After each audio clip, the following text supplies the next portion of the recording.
हमारी कविता है नदी के द्वीप, जो कि अगय द्वारा रचित है।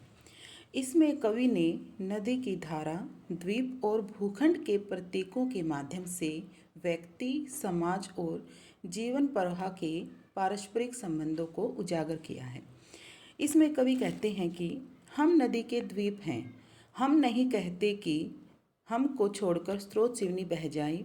वह हमें आकार देती है। हमारे कोण, गलियां, अंतरीप, उभार, सैकेत कूल सब गोलाइयाँ उसी की गढ़ी हैं। माँ है, वह है, इसी से हम बने हैं। स्रोत सिवनी होता है नदी, आकार देना होता है रचना करना, अंतरीप होता है बीच के टीले, सैकेत कूल होता है रेतीले किनारे, और गढ़ी हुई है मतलब बनाई हुई। अब कवि क्या कहते हैं, इसमें कवि का मत यह है कि हम नदी के द्वीप हैं, कि वे नदी के द्वीप हैं, और वे नहीं कहते कि वो कभी भी नहीं चाहते कि उनको छोड़कर नदी यहाँ से बह जाए। क्यों क्यों नहीं चाहते वो ये कहते हैं कि नदी के द्वारा ही हमारा निर्माण हुआ है, उसी ने हमें आकार दिया है। और वो कैसे, जब नदी बहती है तो उसके द्वारा जो पानी की लहरें होती हैं उनके द्वारा द्वीपों के आकार बनते हैं। जैसे उनके बीच के मार्ग, गलियां, टीले एवं सभी प्रकार की जो गोलाइयाँ होती हैं वो नदी के द्वारा ही बनाई गई है। इसीलिए द्वीप कहते हैं कि नदी द्वीप की माँ के समान है, और वो ये कभी भी नहीं चाहते कि नदी हमें छोड़कर यहाँ से बह जाए। किंतु हम हैं द्वीप, हम धारा नहीं हैं, शिथिल समर्पण है हमारा। हम सदा से द्वीप हैं स्रोत सिवनी के, किंतु हम बहते नहीं हैं, क्योंकि बहना रेत होना है। हम बहेंगे तो रहेंगे ही नहीं, पैर उखड़ेंगे, पलवन होगा, डहेंगे, सहेंगे और बह जाएंगे। और फिर हम चूरन होकर भी कभी क्या धार बन सकते हैं। रेत बनकर हम सलील को तनिक गंदला ही करेंगे, अनुपयोगी ही बनाएंगे। शिथिल समर्पण होता है पूरी तरह से अर्पित हो जाना। स्रोत सिवनी होता है नदी, पलवन होता है बाढ़, और चूरन होता है टूट जाना। अब यहाँ पर जो कवि हैं उनका मत ये है कि जो समाज एवं जो हमारी परंपराएं हैं उनके सहयोग से ही व्यक्तित्व का निर्माण होता है। क्योंकि कवि ये कह रहा है कि जो व्यक्ति और समाज होता है ना, वो एक दूसरे के अभिन्न होते हैं, वो एक दूसरे के पूरक होते हैं। इसीलिए यहाँ पर जो द्वीप है वो क्या कह रहे हैं कि किंतु हम द्वीप हैं। इसीलिए जो द्वीप है वो कह रहे हैं कि हम द्वीप हैं, और हम धारा नहीं हैं। हमने अपने आप को पूर्ण रूप से नदी को समर्पित कर रखा है।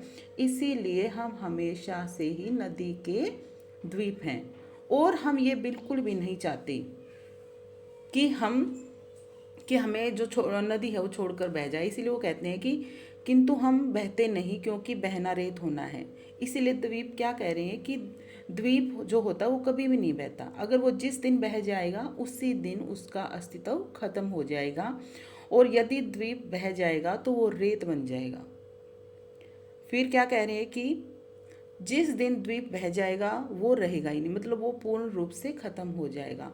अगर कभी ऐसा हो जाए कि नदी में बाढ़ आ जाए तो क्या होगा, द्वीप कह रहे हैं कि पैर उखड़ेंगे, कि द्वीप के जो पैर उखड़ेंगे वह गिर जाएगा, लेकिन सब कुछ सहता हुआ उसी के साथ बह जाएगा। और उसके बाद द्वीप कहता है कि यदि कण कण होकर बह भी जाएं तो क्या धारा बन सकते हैं। रेत होकर भी द्वीप पानी के साथ नहीं बह सकते। वे केवल बहकर क्या करेंगे, पानी को गंदा ही करेंगे, और वो पानी किसी के योग्य नहीं रहेगा, अनुपयोगी बन जाएगा। क्योंकि पानी का प्रयोग चाहे कोई पक्षी है, चाहे जानवर हो, चाहे इंसान हो, सबके लिए प्रयोग किया जाता है। तो यहाँ पर जो द्वीप है वे कह रहे हैं किसी के लिए उपयोग के लायक ही नहीं रहेगा।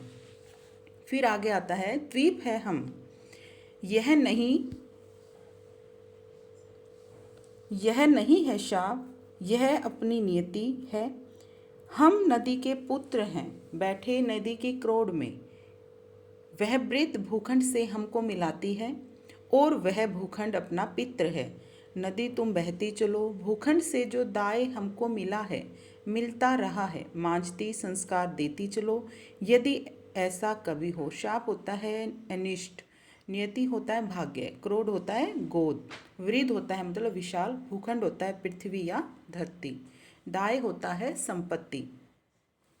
अब यहाँ पर जो कवि का कथन है, कवि कहते हैं कि द्वीप है हम नदी, कि नदी के द्वीप क्या कह रहे हैं कि हम द्वीप हैं, और द्वीप होना कोई बुरी बात नहीं, ये हमारी किस्मत है, ये हमारा भाग्य है, ये हमारी नियति है, क्योंकि हम नदी के कारण ही उत्पन्न हुए हैं, इसीलिए हम नदी के पुत्र हैं और हम नदी की गोद में बैठे हुए हैं। उसकी ममता का सुख हमें प्राप्त हुआ है। यह नदी ही हमारा नाता किसके साथ जोड़ती है? विशाल भूखंड के साथ, मतलब धरती के साथ हमें जोड़ती है। और जो विशाल भूखंड है वो किसके समान है? हमारे पिता के समान है। इसीलिए हमारी ये कामना है कि हे नदी तुम ऐसे ही बहती चलो।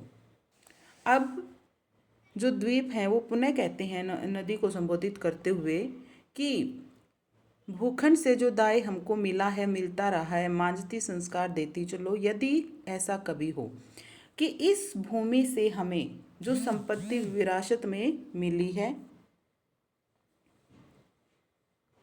और मिल रही है और जो मिलेगी उससे तुम सजाती एवं संवारती रहो।